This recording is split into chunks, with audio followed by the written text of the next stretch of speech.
فجر کی نماز کے بعد سونا ناپسندیدہ ہے، بہت سارے اسلاف سے اس کی ممانعت منقول ہے، اس لیے حرام تو نہیں ہے لیکن ناپسندیدہ ہے۔ اگر کبھی بہت تھکاوٹ ہو تو سو جائیں نارمل عام حالات میں، کیونکہ رسول اللہ صلی اللہ علیہ وسلم کی صحیح حدیث ہے، فرمایا بورک لامتی فی بکورہا، اللہ نے میری امت کی برکت صبح کے وقت میں رکھی ہے، بالکل ابتدائی وقت میں۔ فجر کے بعد کاموں کا آغاز کر دیں، اس میں اللہ برکت دے گا، وقت میں برکت ہوگی، صحت میں برکت ہوگی، رزق میں برکت۔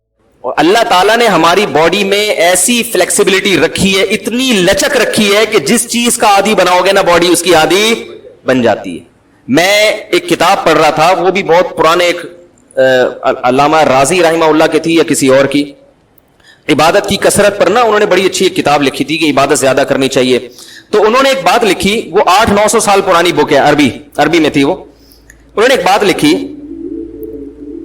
کہ عبادت کی کثرت یا اعمال کی کثرت جب ہی ممکن ہے جب آپ نیند کم کریں۔ کیا خیال ہے؟ ورنہ ہمارا زیادہ ٹائم تو سونے میں گزر جاتا ہے نا، تو ٹائم کو بچانے کے لیے ضروری ہے کہ نیند کیا کریں؟ کم کریں۔ غور سے سنیے گا یہ بات۔ اب نیند کم کرنے کا ایک طریقہ ایسا ہے جو نیچرل نہیں ہے، یہ کچھ میں اپنے الفاظ استعمال کر رہا ہوں، وہ مضمون انہی کا ہے لیکن اسٹائل اور الفاظ کی سلیکشن یہ میری ہے۔ وہ طریقہ یہ کہ نیند آ رہی ہے مگر نہیں سو، تو ظاہر ہے پاگل ہو جاؤ گے۔ کیا ہو گیا بھائی؟ یعنی جتنی نیند آپ کی باڈی کو چاہیے وہ آپ کو نہیں مل رہی تو پاگل ہو جاؤ گے نا۔ تو صحیح طریقہ یہ ہے کہ جن چیزوں کی وجہ سے نیند آتی ہے نا ان چیزوں پہ کیا کر لو؟ کنٹرول۔ سب سے زیادہ نیند آتی ہے کھانے سے اور پینے سے، تو انہوں نے کہا کہ کھانے پہ بھی کنٹرول کرے انسان اور پینے پہ بھی۔ پھر ان کے الفاظ بتا رہا ہوں، اس زمانے کے جو بھی حکیم تھے ان کی ریسرچ انہوں نے لکھی کہ اللہ تعالیٰ نے ہماری باڈی کو ایسا لچکدار بنایا ہے کہ اگر کسی علاقے میں لوگوں کو پانی کم ملتا ہو تو کچھ عرصے کے بعد ہماری باڈی اسی کم پانی پہ جینے کی عادی ہو جاتی ہے، اور وہ مختلف طریقوں سے جو رطوبات کی کمی ہے نا اس کو پورا کرنا شروع کر دیتی ہے۔ اللہ نے بہت دیکھو، صحرا کے لوگوں کے پاس پانی کم ہوتا ہے، ان کی جسم میں پانی کی کمی بھی نہیں ہوتی، اور جو آبشاروں میں رہتے ہیں ان میں پانی کی بسا اوقات کمی ہو جاتی ہے کیونکہ وہ پیتے پیتے زیادہ پانی کے عادی ہو گئے ہیں۔ اگر آپ اپنے آپ کو 20-20 25-25 گلاس پانی کا عادی بناؤ گے نا تو جب آپ کو یہ پانی نہیں ملے گا آپ کے باڈی میں پانی کی کمی ہو جائے گی۔ تو نہ کم پیو نہ زیادہ پیو، سمجھ رہے ہو؟ جتنی باڈی کی ریکوائرمنٹ ہے اتنا پیو۔ ہاں کوئی بیماری ہو اس میں ڈاکٹر کہے، شوگر لیول ہائی رہتا ہے اس میں ڈاکٹر کے پانی کی مقدار بڑھاؤ، گردوں کا کسی کا مسئلہ ہوا ہے تو اس میں پیشاب زیادہ نکالنا ہے، اس کو فلٹر کرنا ہے، تو وہ ایک الگ چیز ہے۔ میں نے کہا بیماری میں تو مفتی نہیں بتائے گا بھائی، ڈاکٹر ہی بتائے گا، میں تو نارمل انسان کے بچے کی بات کر رہا ہوں۔ 25 سال کا نوجوان ادھر ایک بیٹھا ہوا ہوگا شاید بیان میں، اچھا بھلا 25 بھی نہیں 22-23 سال اس کی عمر ہے، ہینڈسم فٹ فاٹ، سو اٹھ کے 6 گلاس پانی پی رہا ہے۔ میں نے کہا کیا کر رہا ہے اللہ کے بندے، تو اتنا فٹ فاٹ تو ہے، تو اس لیے تمیز سے زندگی گزارو۔ ٹھیک ہے، دیکھو حکیموں کی صحت اچھی ہوتی ہے نا، بار بار کہتا ہوں میں، حالانکہ ریسرچ ڈاکٹروں کی زیادہ ہے، حکیموں کی ریسرچ کم ہے، مشاہدے پر مبنی حقیقت ہے۔ صحت ڈاکٹروں کی اتنی اچھی نہیں ہے جتنی حکیموں کی۔ میں نے پچھلے بیان میں بھی کہا، ابھی 71 ایئرز اولڈ ایک حکیم صاحب آئے تھے اور ہم نے ان کو مشورہ دیا کہ آپ ایک اور شادی کریں، فوراً تیار ہو گئے، بیوی کا انتقال ہو گیا تھا ان کی، تو اور بالکل صحیح، کوئی بیماری نہیں، نہ شوگر نہ بلڈ پریشر، کوئی بیماری نہیں، فٹ فاٹ، اپنی کلینک میں بیٹھتے ہیں، وہ حیدرآباد میں ہیں، اور بھی کئی، میں نے حکیم مرسلین کو دیکھ لیں آپ، انتقال ہی نہیں ہو رہا، ماشاءاللہ، اللہ اور لمبی عمر دے۔ میری والدہ بچپن میں مجھے لے جایا کرتی تھی، 90s کی بات ہے یا 80s کی، مجھے اس وقت پیدا ہوئے ہوئے زیادہ دن نہیں ہوئے، جب میری والدہ مجھے ان کے پاس لے کے جاتی تھیں تو وہ بوڑھے تھے اس وقت۔ سن 2007 میں میرا گلا خراب ہوا، ٹھیک ہی نہیں ہو کے دے رہا، اینٹی بایوٹک کھائیں، بہت علاج کی کوشش کی مگر گلا ٹھیک نہیں ہوا۔ حکیم مرسلین کے پاس میں اس لیے نہیں گیا، میں نے کہا ان کا تو انتقال ہو چکا ہوگا، کیونکہ جب اس دور میں میری والدہ لے جاتی تھی وہ بوڑھے تھے، تو اب کہاں بچے ہوں گے۔ ہم نے سوچا کہ چھوڑو، مجھے پتا ہے حکیم بہت اچھے ہیں وہ، لیکن اب کیا، چھوڑو یار۔ کسی نے بتایا کہ زندہ ہیں، میں چلا گیا، الحمدللہ وہ میں بیٹھا، انہوں نے نبض پکڑی ہے اور مجھے ایک کارمینا لکھ کے دے دی، یہ جو عام ہاضمے کی دوا ہوتی ہے، اور ایک دو ایسی 25 روپے کی دوا دی ہوگی 2007 میں، اور میں ٹھیک ہو گیا۔ 2 دن دوا کھائی ہے، گلا سیٹ ہو گیا۔